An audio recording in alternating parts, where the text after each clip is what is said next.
ساری رات جاگتے رہنا، 2 بجے 3 بجے جا کے سو جانا، پھر 8-9 بجے اٹھنا، جبکہ اس کا کوئی جواز نہیں بنتا، نہ عقلی طور پر بنتا ہے، نہ معاشرتی طور پر بنتا ہے، نہ میڈیکل سائنس کے لحاظ سے بنتا ہے، نہ شرعی اور دینی لحاظ سے بنتا ہے۔ تو پھر اس کا مطلب یہ ہے کہ وہ شخص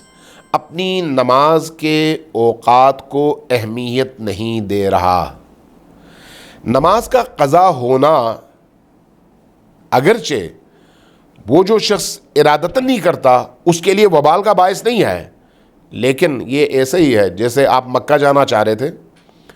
آپ ایئرپورٹ کے قریب پہنچے لیکن لیٹ پہنچے، جہاز اڑ گیا اور آپ جانے سے رہ گئے۔ قصور نہیں ہے آپ کا، لیکن آپ ایک بہت بڑے فیض سے محروم ہو گئے۔ آپ ساری سال محنت کرتے ہیں کہ ایک دفعہ امام حسین علیہ السلام کے حرم کی زیارت ہو، این ٹائم پہ آپ ایئرپورٹ میں لاؤنج میں لیٹے لیٹے سو گئے اور جہاز اڑ گیا، اس کے بعد کوئی فلائٹ بھی نہیں آئے اور آپ کے ویزے کی بھی آخری تاریخ تھی، بات ختم ہو گئی۔ پھر آپ کو اگلے ویزے اور اگلے سال کا انتظار کرنا پڑتا ہے اور آپ ایک بہت بڑے فیض سے محروم ہو جاتے ہیں۔ لہٰذا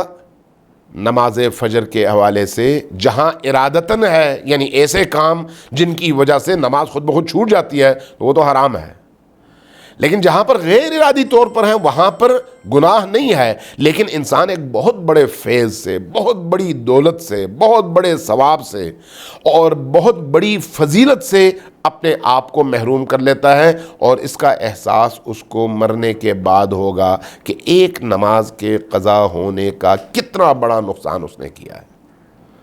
لہٰذا اس میں کوشش یہ کرنی چاہیے کہ انسان بھرپور طور پر احتیاط کرے اور اپنے آپ کو اس طرح کی بے لذت خطاؤں سے، بے لذت گناہوں سے بچائے۔ جی، کوئی اور سوال؟